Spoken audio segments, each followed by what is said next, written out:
I'm Laura Lucas Magnuson, and this is The World Unpacked.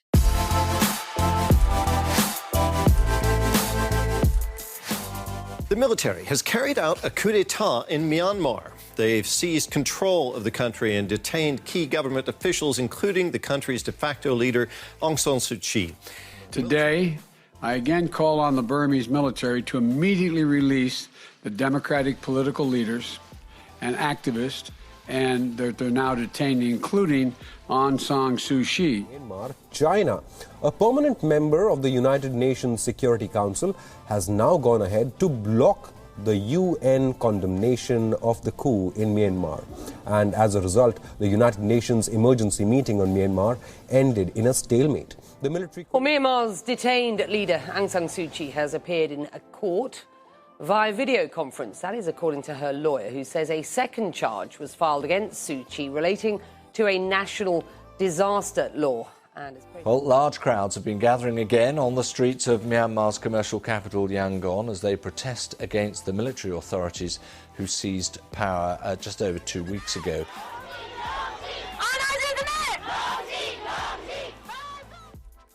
On February 1st in Myanmar, as a new parliament was scheduled to convene for its first session, the country's military leaders arrested the country's de facto civilian leader, Aung San Suu Kyi, and other prominent political figures. Since then, Aung San Suu Kyi's trial has begun in secret, protesters have clashed with security forces, and the international community has condemned the coup. To understand where Myanmar goes from here, and the implications for democracy and cooperation in the region, I'm talking to Sana Jaffrey, a non-resident scholar in Carnegie's Asia program, whose research focuses on violent conflict and the challenges of state building in developing democracies. Sana, thank you so much for joining us. Thanks for having me, Laura. It's a pleasure. Sana, let's set the stage before we dive into the events of February 1st.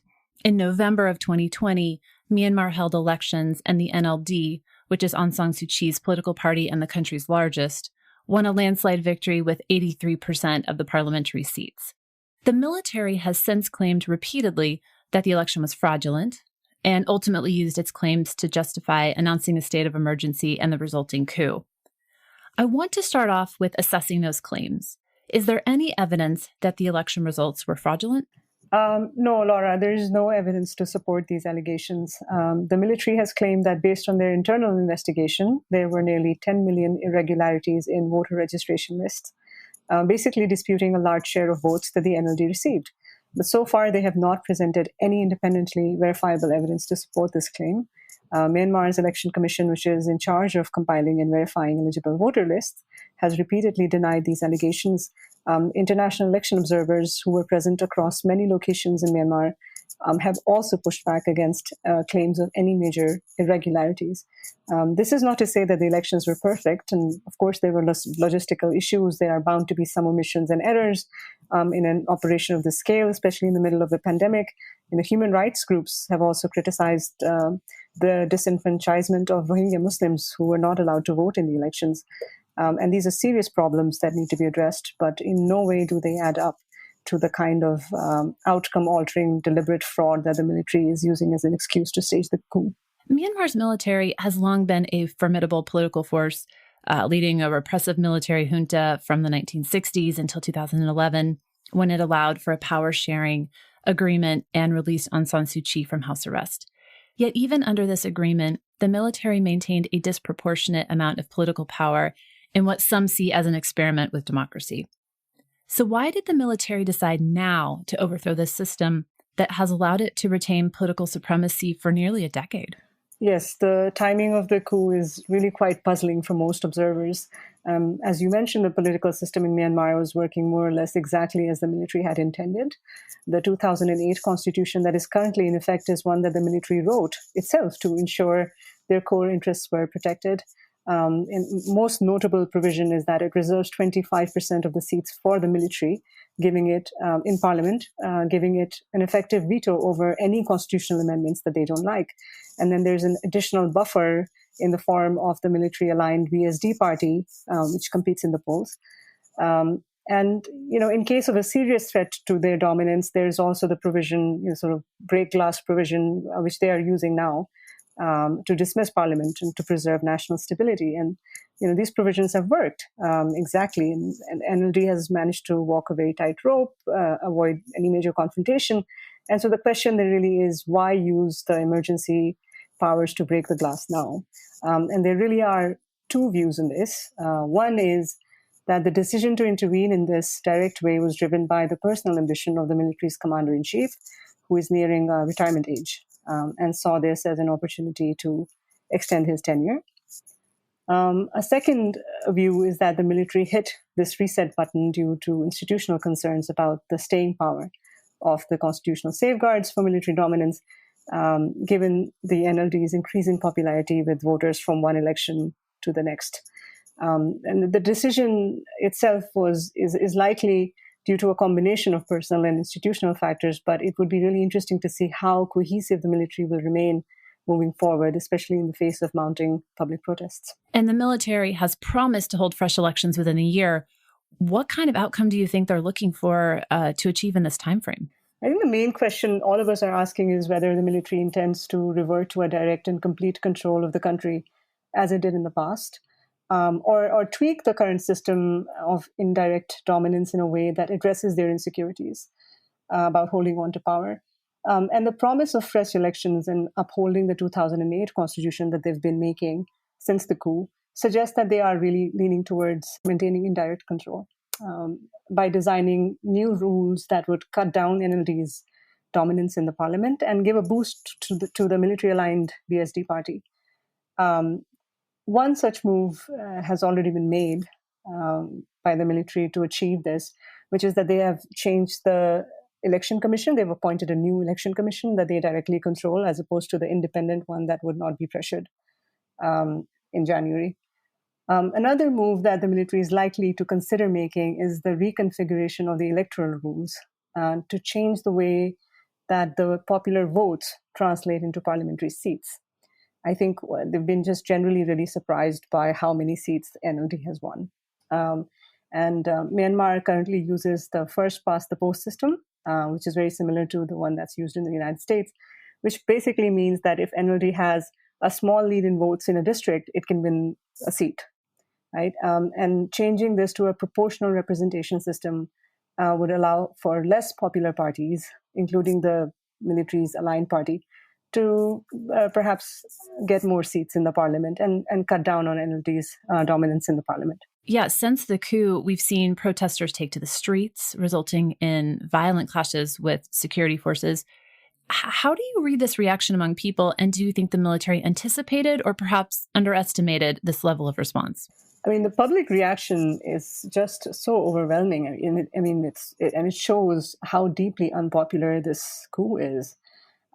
Despite communication blackouts and curfews, there's a broad coalition of civil society groups that has mobilized in hundreds of thousands to protest and strike peacefully across major urban centers, but also in small towns. We're seeing this now.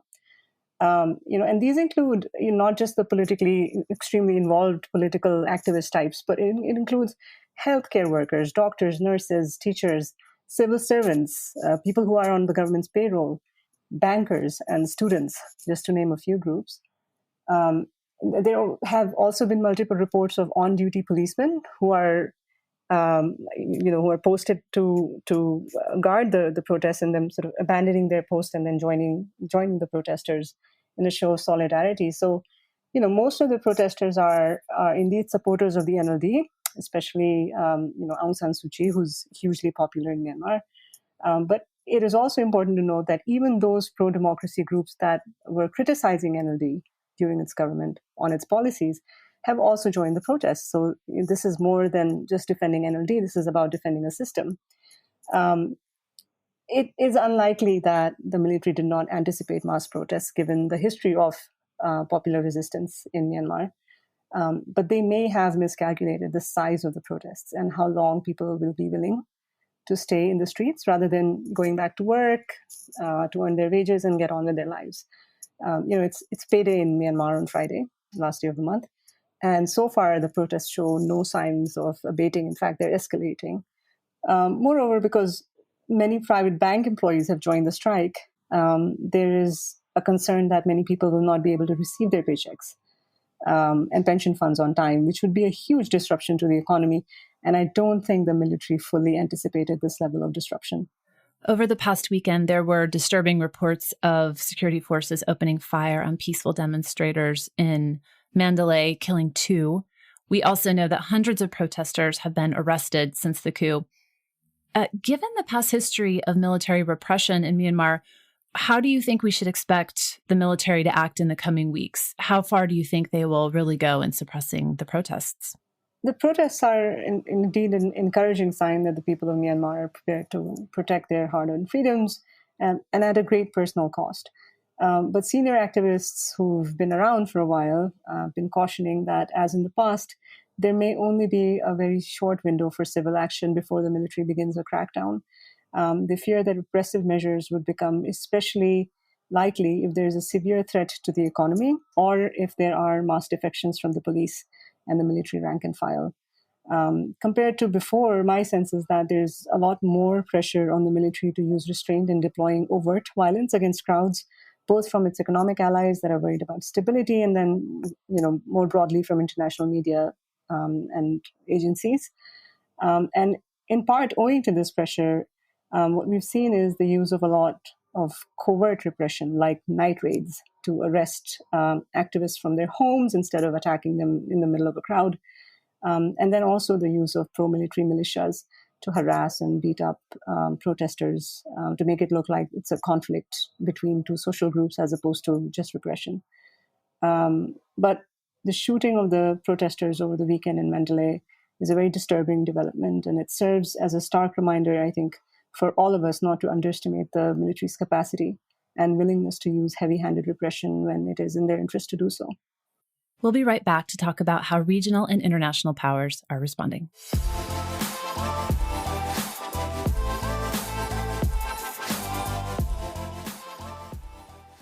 Sana, I want to talk a little bit about China.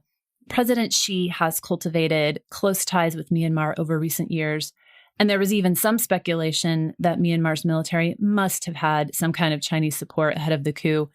What drives that kind of speculation, and what does China's response tell us about Beijing's priorities? Yes, so initially there was a lot of speculation among analysts that the military would have to have obtained China's support for the coup because of its influence over economic and security affairs and just general closeness to the military regime in the past.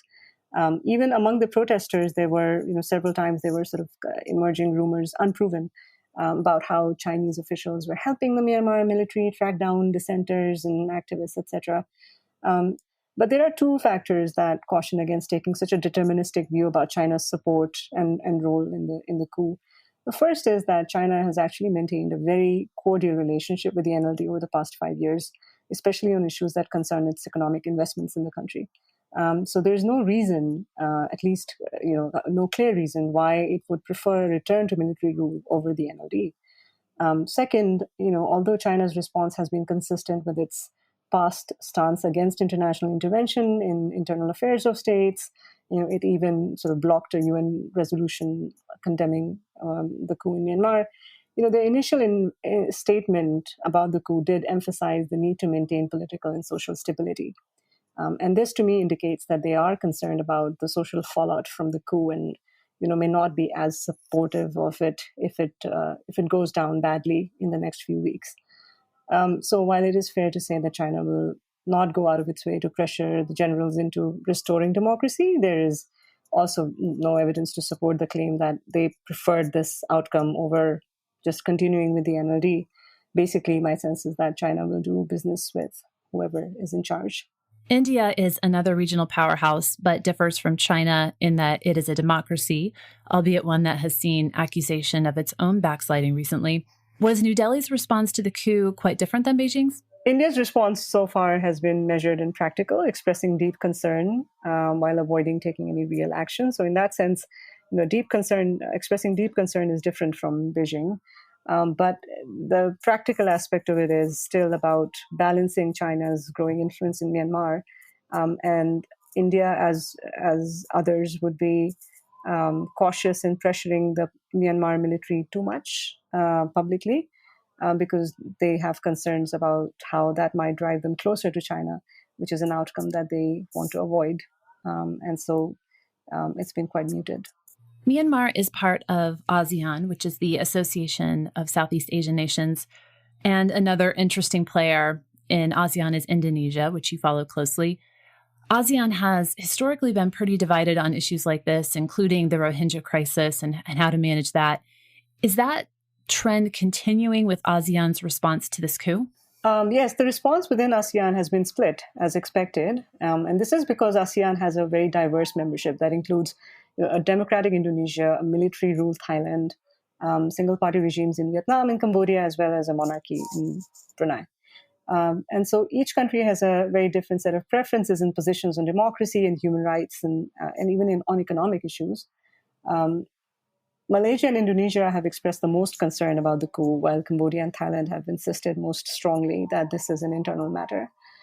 Somewhat unexpectedly, Indonesia tried to take the lead on doing something about this issue through ASEAN. And there were reports that they were trying to push for a special summit on Myanmar and building consensus among members to hold Myanmar accountable for the military accountable for their promise for fresh elections.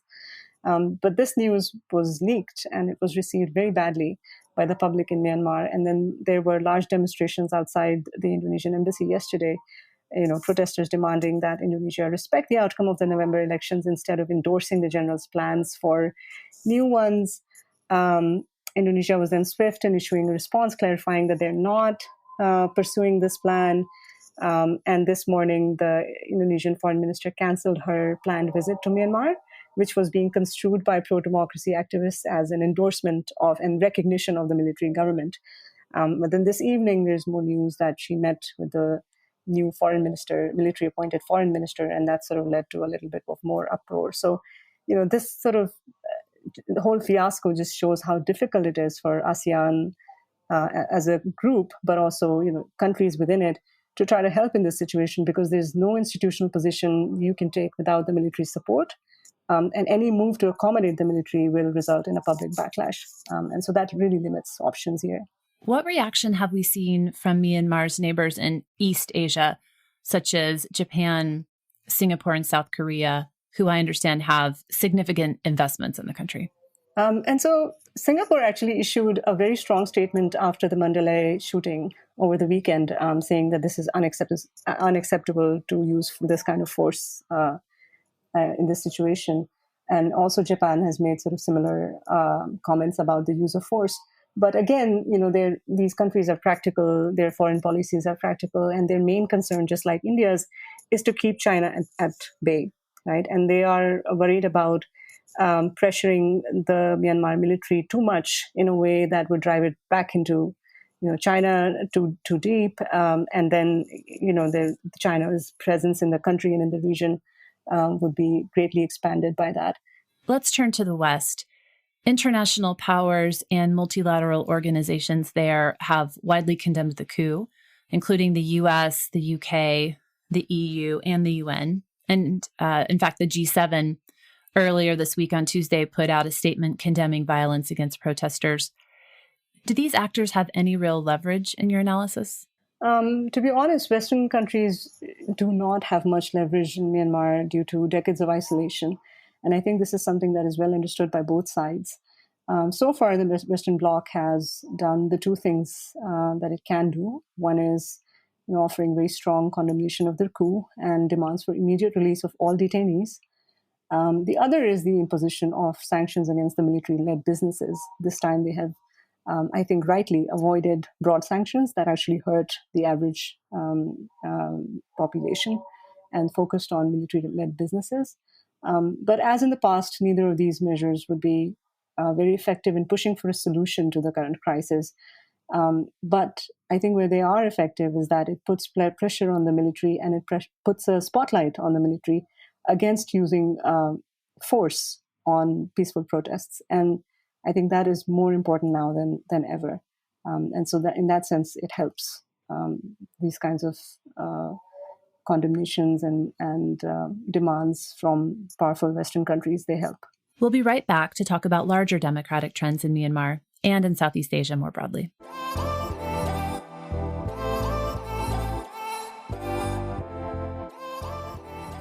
Sana, your research looks at state building in new, fragile democracies.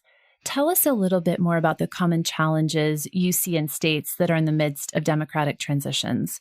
Do you see parallels between Myanmar's challenges and those of other countries in the region? And do you think any others might be prone to democratic backsliding? So in some ways, what we're seeing in Myanmar really confirms what we know about democratization in a global sense. But in some ways, Myanmar is really quite unique.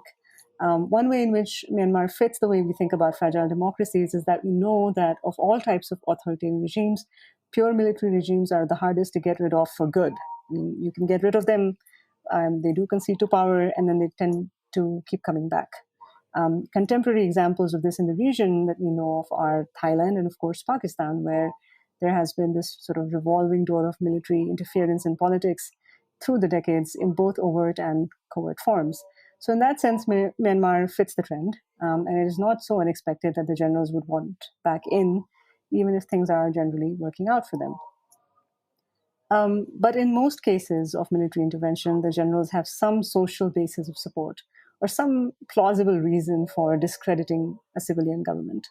In both Thailand and Pakistan, for example, there is a sizable proportion of the population that rightly or wrongly credits the military with more disciplined governance and better economic management, while viewing the country's civilians, politicians as incompetent and corrupt. So when the military intervenes, it really presents itself as a better governance alternative to civilian rule. This is where Myanmar is very different. The military's dismal performance on development, governance, and economic indicators during 5 decades of its rule stands in stark contrast to what the NLD has been able to achieve in just the past 5 years in terms of getting Myanmar's economy up and running and back on its feet.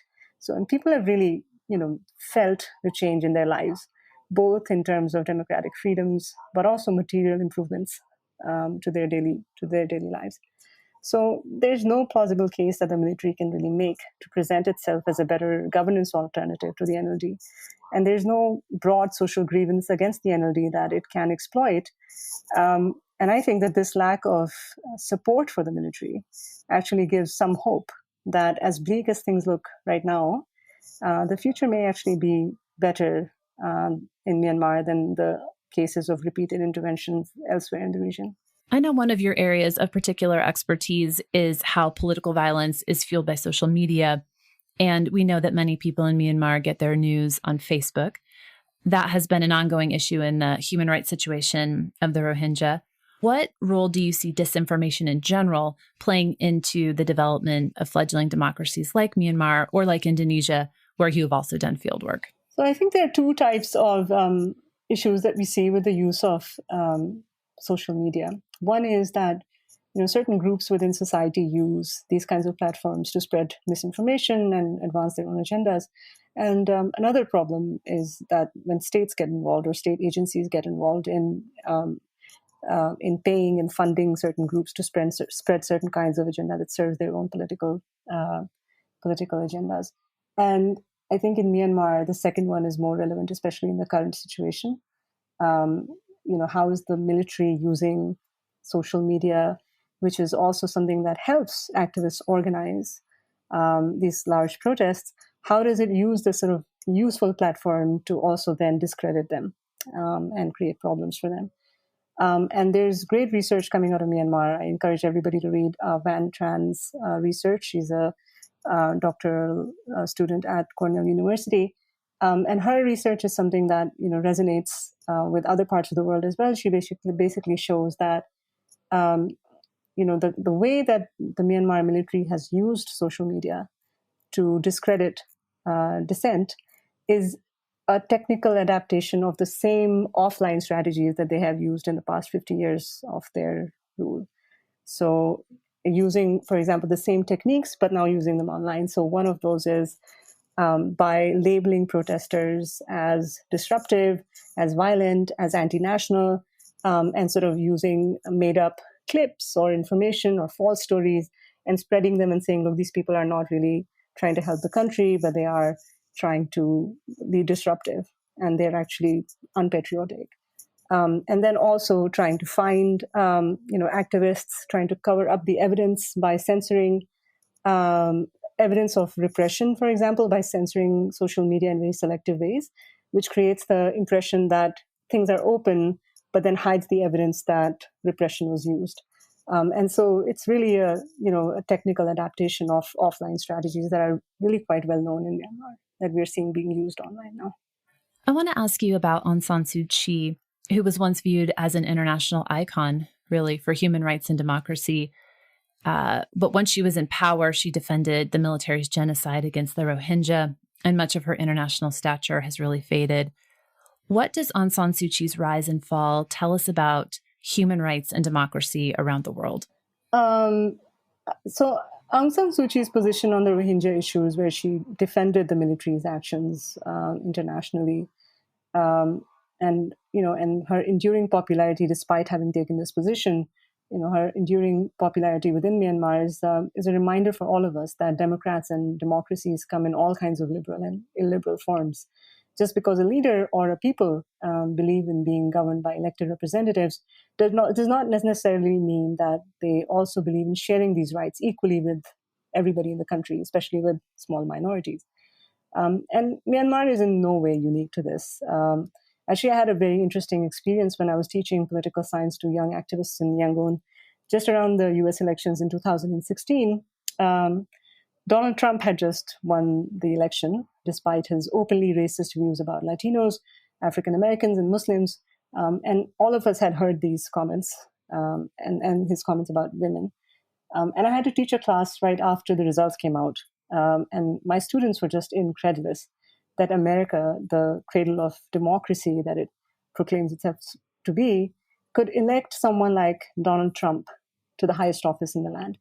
And many of my students, in fact, thought that the election had been rigged, because how else would this happen, right? And that evening we had a very constructive dialogue in the class about, how democrats and democracies sometimes disappoint, and yet democracy is the only system that also then allows us to correct our mistakes and gives us a chance to do better. And I think that this is as true for the United States today as it is for Myanmar.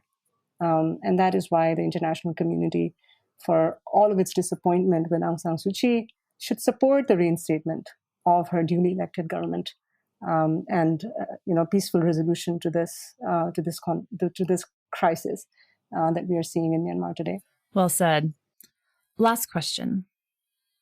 What is next for the democratic experiment in Myanmar? Where does the country go from here? I think all of us can agree that this is a really unfortunate setback for democracy in Myanmar, even though we all know that there's no straight line to democracy, and it often takes turns back and forth, and not just in Myanmar, but everywhere else in the world. But this is a real setback. But there is also a lot of hope, as I mentioned before. The protests on the streets are a clear sign that people are enthusiastic about their rights. They have experienced them.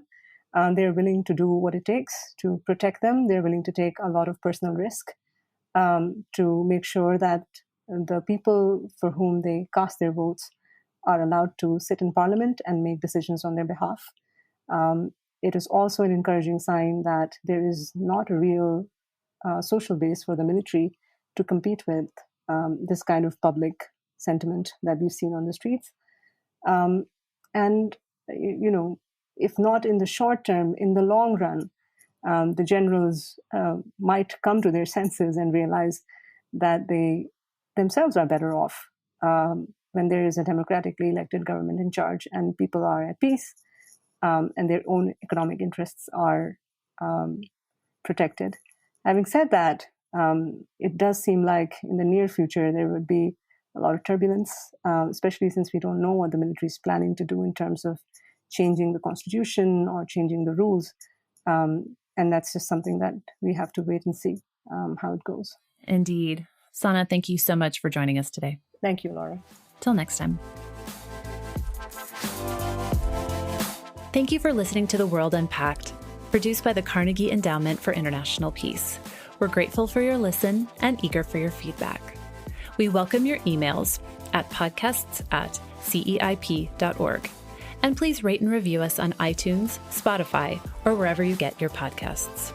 You can find me, Laura Lucas Magnuson, on Twitter @Laura L. Magnuson.